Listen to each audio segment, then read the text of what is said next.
Greetings, ladies and gentlemen. It is your favorite dark sorcerer here. And today I'd like to discuss root workings and how they benefit you as an individual practitioner. First of all, you have to ask yourself, what draws you to magic? Okay. Second of all, what are you looking to benefit from sorcery in general? Okay. Now, a lot of people that get into the left hand path or the more white lighter aspects of sorcery are looking for a new beginning. They are looking for something that will benefit them in the long run. Hey, Lord Hades. And a lot of times they're on the rebound from a former religion. Okay. Most of the time we see it from a JCI. Okay. A lot of the time people are running from the JCI dogma and trying to find something that works for them. But they don't understand that it's a philosophical process, not just on an alchemical setting between you and the gods, but it's also about your own evolution. You see, when you come from a JCI perspective, you're programmed for a specific thought form. God is the only way. You cannot do it by yourself. Okay? But yet, God is the overall superior complex that terrifies everything else. Nothing exists without his say so. Nothing can be done without his say so. If something bad happens in your life, it's God's will. You see what I mean? That is the type of programming and mind state that I'm referring to. All right? So, by asking yourself, what is it about the left hand path that attracts you and why you want to get into it? Okay. What aspect attracts you? Some like to get into Satanism because it's more or less reverse Christianity. A lot of people have defined Satanism these days as being the bad guy to the church. The bad guy to the church. Okay. When in fact, Satanism has nothing to do with the church or JCI. The beings that Satanists work with are much older than the JCI, much older than the root working known as Zoroastrianism, okay, which came before the JCI, okay? This is over 2,000 years ago, all right? Now, since then, we've seen splinter cells come up, especially off the African traditions. Witchcraft has broken off into multiple different sections and subdivisions dealing with shamanism, dealing with elemental root workings. We see witchcraft from, say, Scandinavian, which is different from the bulk, which is Ukrainian. And we see how this is different from Icelandic or even Gaelic systems. Okay? So you really have to ask yourself, what is it that you're looking for? And what is it that you, as the individual, hope to gain from stepping into the left hand path? Now, the second ladder of this is quite simple. What do you expect to gain? Okay? A lot of people want freedom. They want to evolve, but they're afraid to take that step into evolution. that self-proclaimed power that you can take back. They lack the understanding of the ancient texts, the ancient practices, because a lot of it today has been covenized. Okay. If you're not initiated into a specific coven or a house, you cannot practice their type of magic and they will shun you, just like the JCI. Okay. Now, some aspects of the left hand path, when they come into, hey, Alpha, glad you can make it.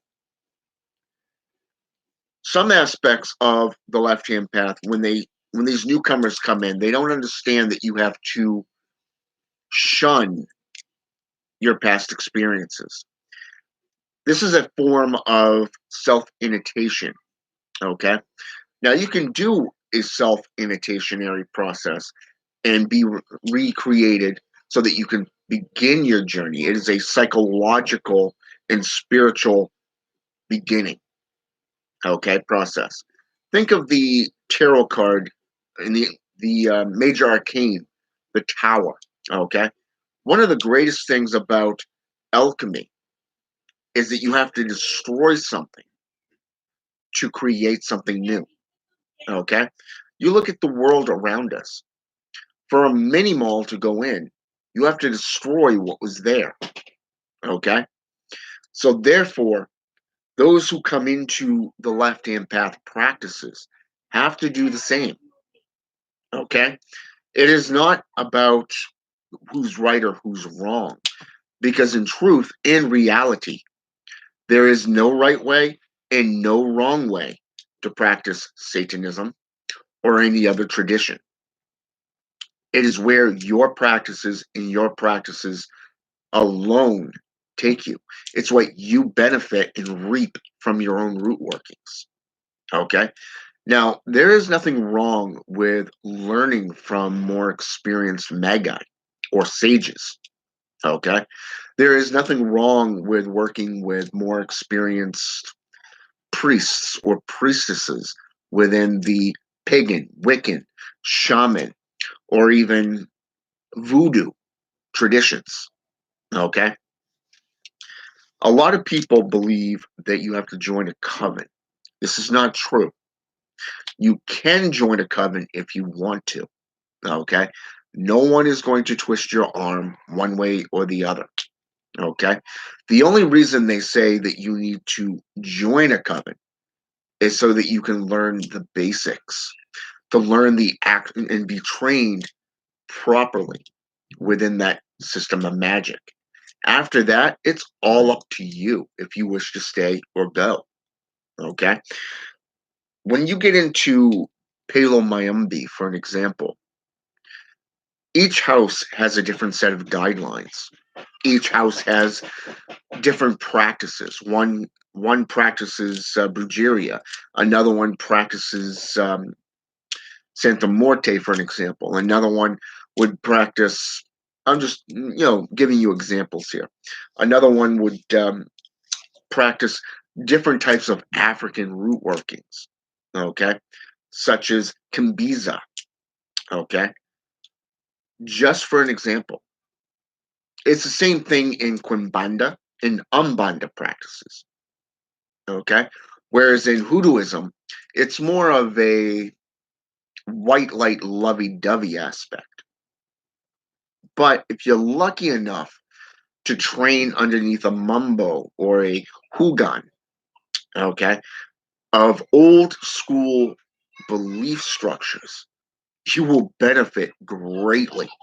Trust me on that, because they're the knowledge that they possess is old school, not some of this watered down lovey dovey crap that you see today.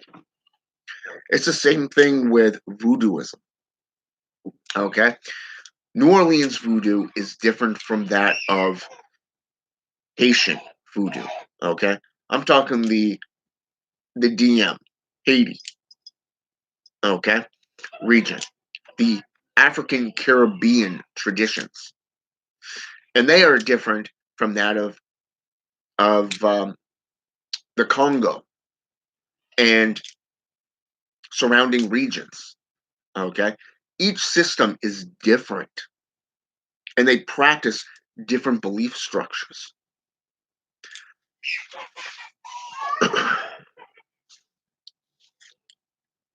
Hey, King Rooster, how you doing?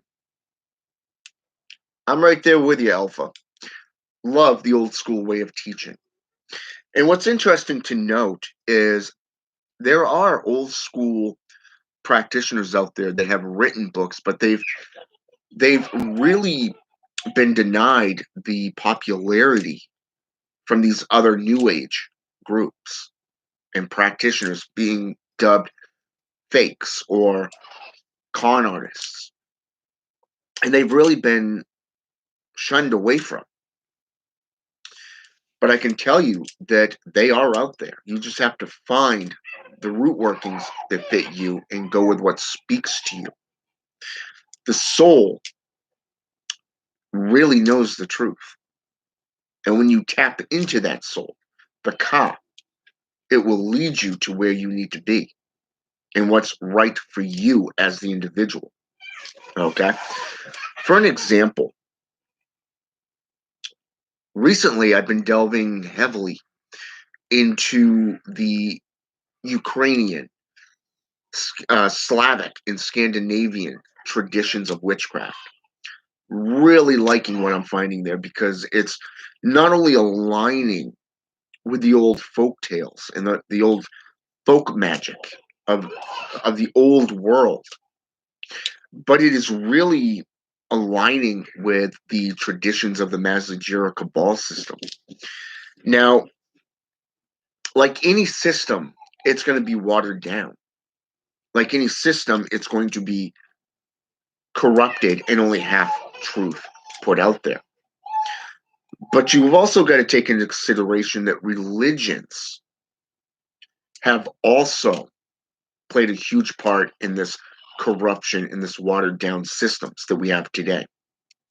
It's not just Hollywood produced films like Harry Potter or Marvel's Avengers, okay? Like, say, Doctor Strange or Harry Potter.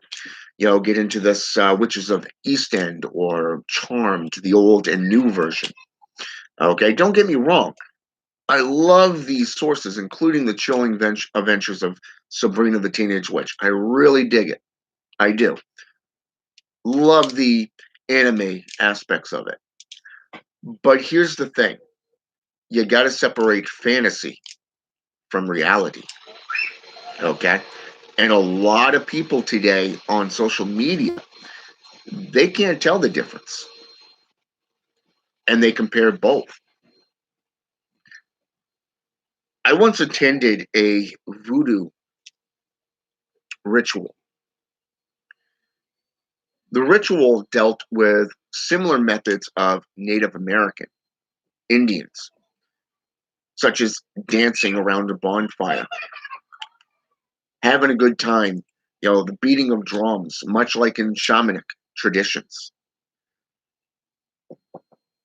But they also utilized animal sacrificing, such as the slitting of a cock's throat, cutting off their heads. Go into Haitian or that of African voodoo, and you watch how they sacrifice animals from goats to cattle to chickens to pigs, and yes, even dogs. Okay? A lot of people treat this as not right. It's inhumane to do this to animals. But you have to understand that these people, these traditions go back hundreds of years. They are traditions that really have become accustomed to certain religions. And it's to be respected, but also to be understood and expected in general. And this is why.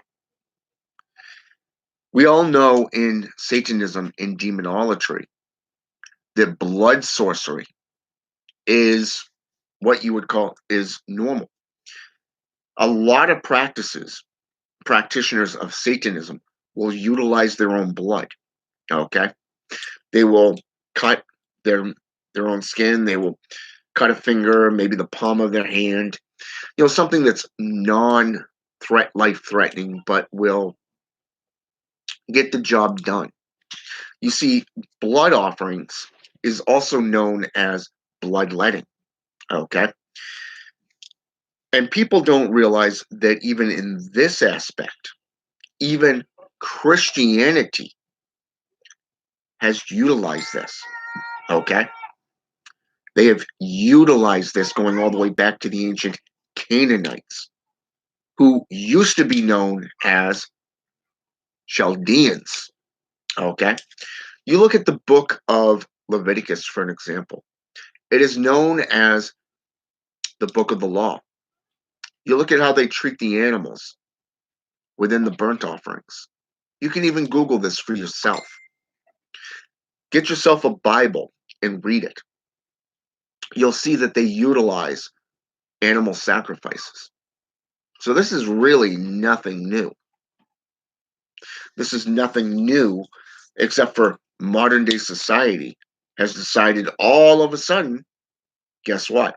After hundreds of thousands of years,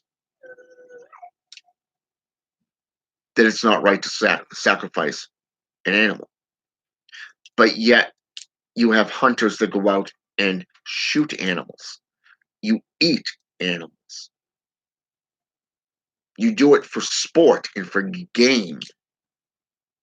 How is that right if the other is not?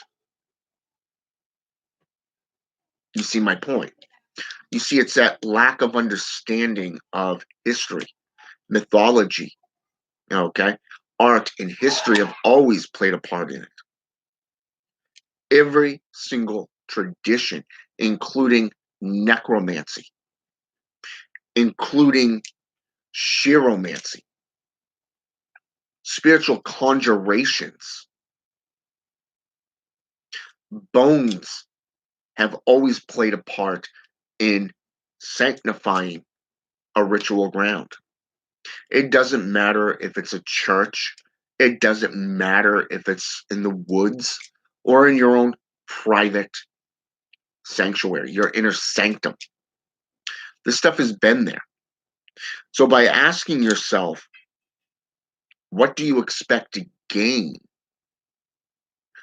You're not only looking at the different traditions that are out there and their practices, their methods of lifestyles. Some like to live in the back roads, like the bayou. Others like to live in the city setting, suburbans. Okay. Others like to live in a solitary hermit state, solitary, if you wish. Others utilize the hereditary family line. Magic calls magic, even in voodoo traditions where you may grow up away from your family, like say in foster care. But the Loa, if they want you, they're gonna have you back in that tradition. And it's something that you cannot deny. Okay. Every tradition out there speaks to this. Sometimes it's a path that you're born into. Others, it's where you're drawn into or what speaks to you. So once you found your root working, the path that speaks to you, what do you gain out of it besides knowledge, besides wisdom, power within the spiritual realm, your own personal evolution? You see, the left hand path is not an easy road. It's one of solitary in a lot of cases. But it is also a path of the hermit, the hierophant, the magician. You become the alpha, you become the omega, and your practices skyrocket. You look at the testimonies, okay? The personal testimonies about magicians, sorcerers who have done work for them, and how they've really changed their lives. This is real magic. This is real sorcery.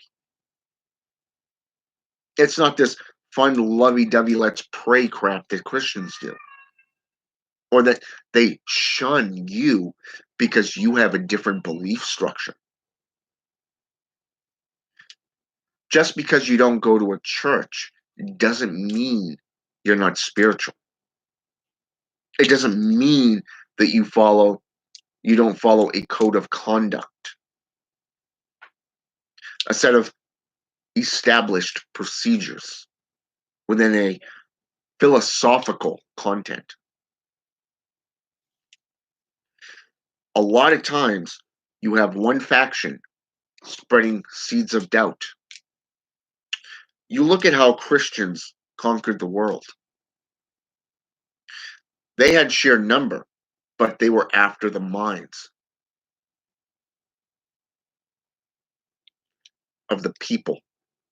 It wasn't just you. It was said that if you captured the minds, you captured the hearts. Slavic and Russian traditions around the 6th to 8th century. You see how they went in and they slaughtered anybody that stood in the way. You see, this shows me that they learned from their adventures with the Gaelic system. The Gaelic system and the European traditions, they went in 2 different times. The first, they introduced their philosophy to the pagans. The pagans utilized a mixed system of JCI and paganism, Druidism, the Gaelic system. And it worked. And they created a church. The Knights of Templar were the protectors of the people. They worshipped Baphomet, but they also worshipped the church, deity, until they became too rich and too powerful, and they rivaled the Vatican, and the Vatican took them out. Just wiped them out. Second time, we see this within the Roman Empire, invading the Welsh. We see where they went into the European country centuries before this. They tried conquering the people and failed miserably. Why? Because of their spiritual belief. Until the Roman general got wise, they fought battle after battle after battle, slaughtered hundreds, if not thousands, of people until they got wise and eliminated the Druids themselves, the ancient Gaelic Druids.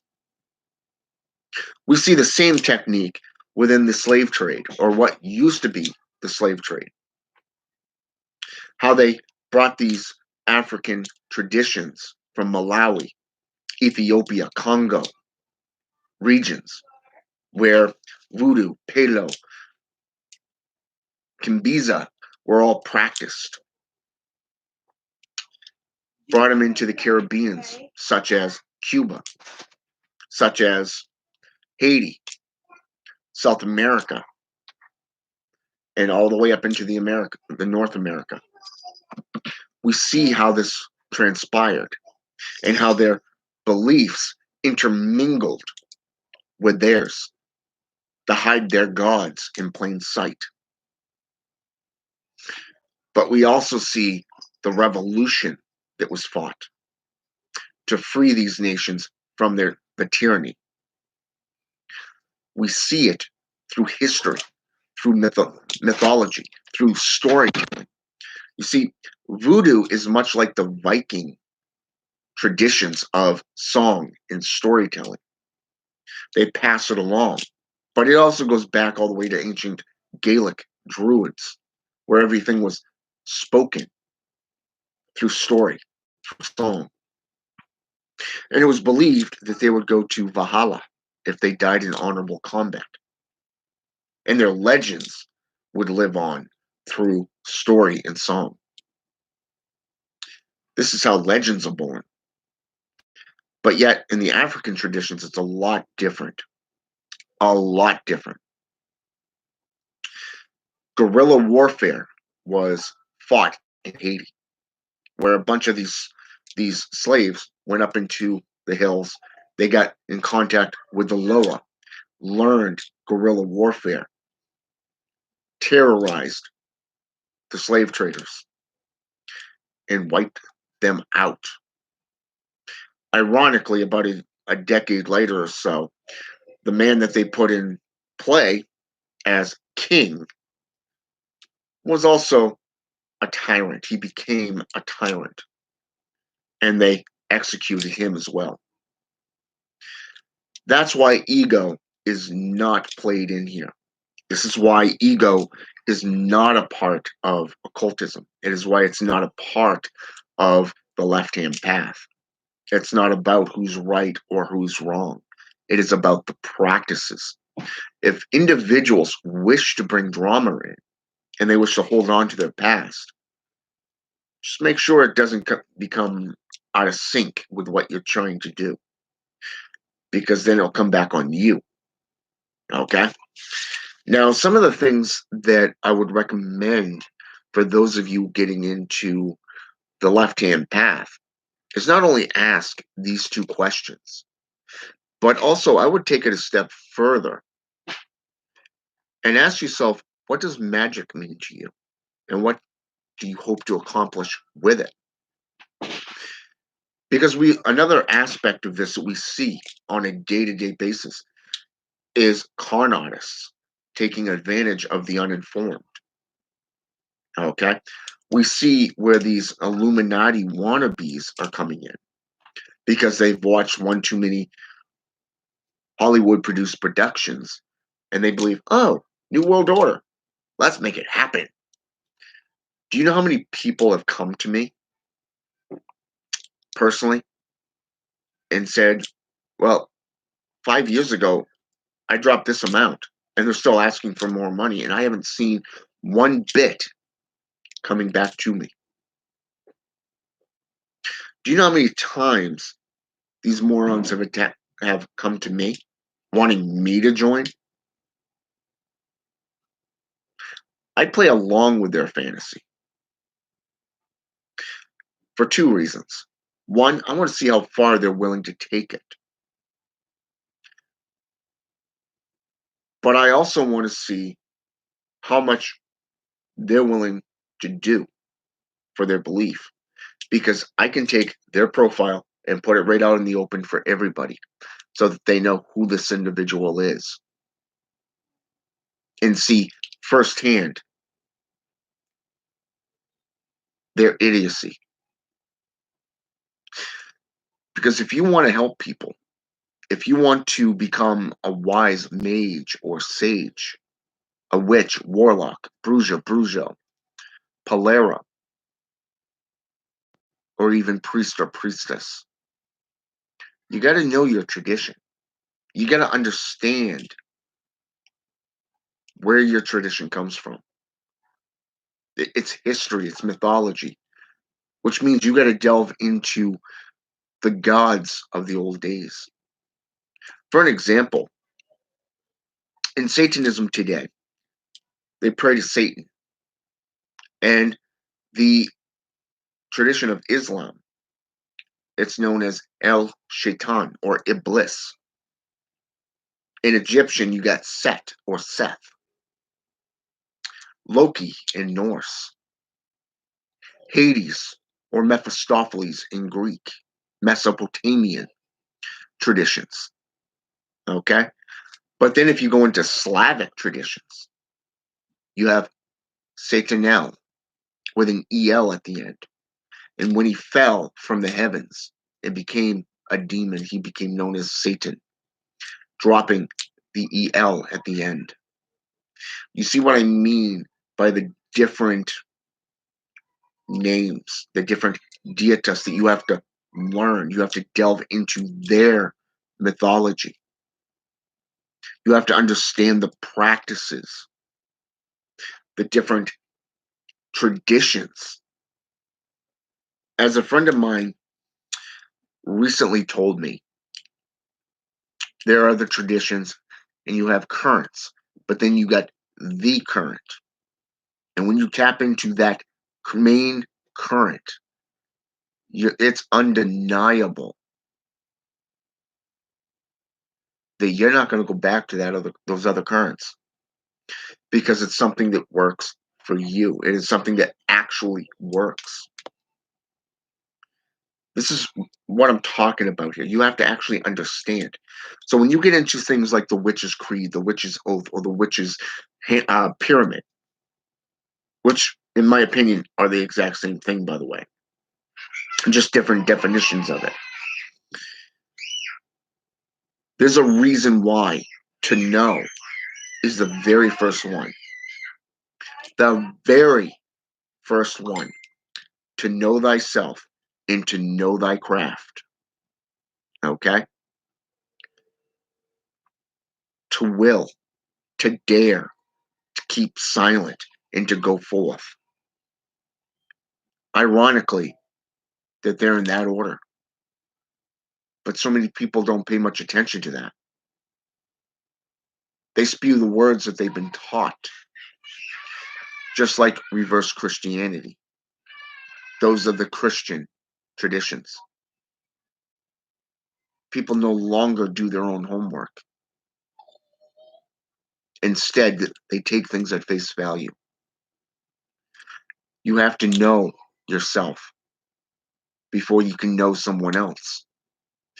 You have to know your craft to be able to use that craft to benefit yourself and or someone else.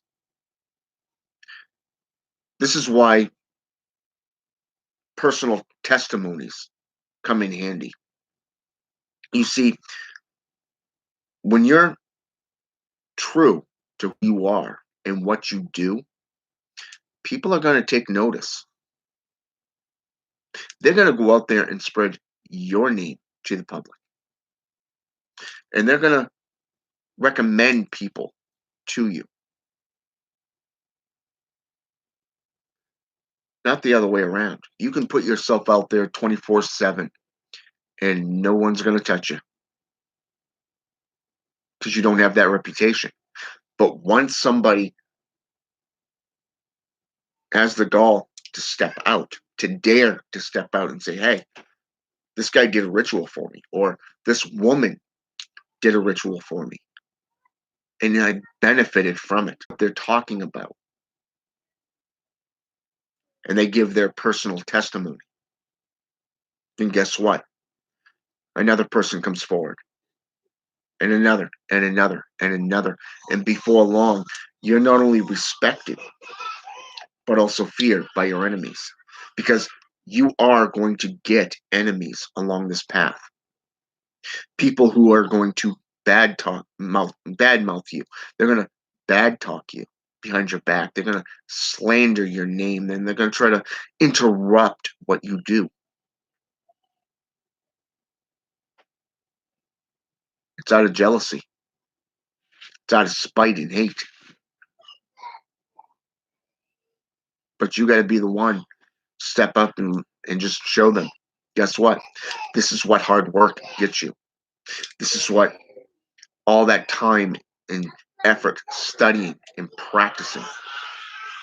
Did you ever wonder why all the old mages and sages would lock themselves in towers or in rooms for months, days, years, even in complete solitary? It's so they could master the arts, so they can master it. You see, it's not something that you can just snap your finger and become an expert. You can't pick up a book and become an expert. It takes genuine years of intense study, practice, and sacrifice of blood, tears, and sometimes even your own body to do what you do. 30 years, and even I'm still learning. I'm still growing, still evolving. I've made a lot of enemies since coming online just about 10 years ago. 10 years, that's a long time to be in the public eye. This is, and trust me, there's times I wanted to quit and walk away, but I had people sitting there reminding me of why I did what I did, why I've come to do what I do. But I have another brother who suggested stepping away, taking a break from social media, recharge your batteries, so to speak. And there are times when you need to do that because it's about you. It's about what you need and how you can do it. Because if you're not 100%, how can you be 100% for your clients?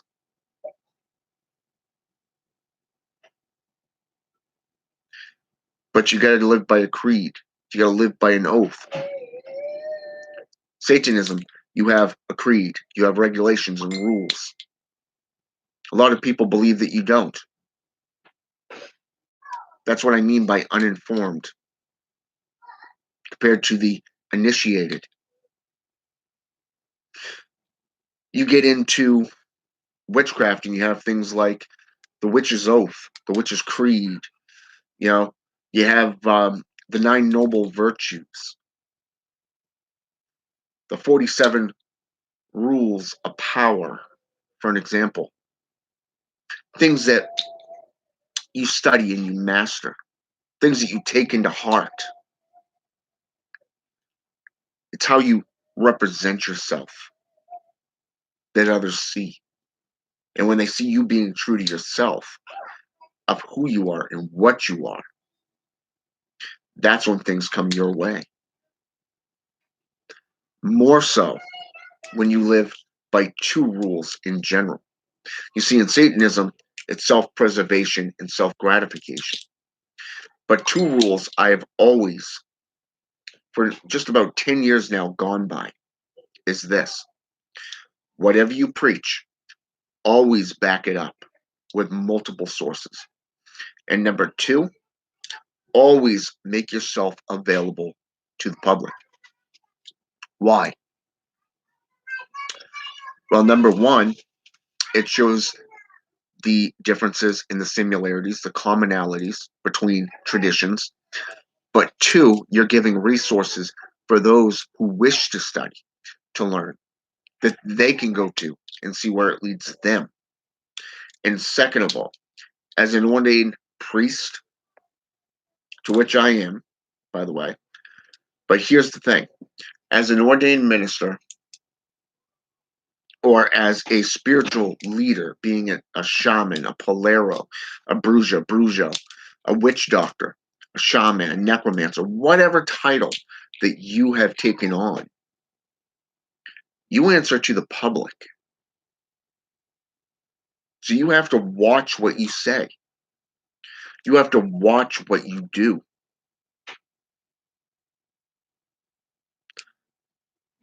Because what you represent is what they're going to represent for you. You see, it's that give and take. That door swings both ways.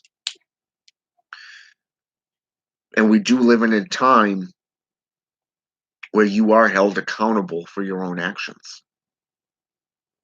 You see, that's why humbleism is so heavily influenced in the arts these days. Why so many individuals do not teach out of the kindness of their hearts. They do it so that you can learn properly,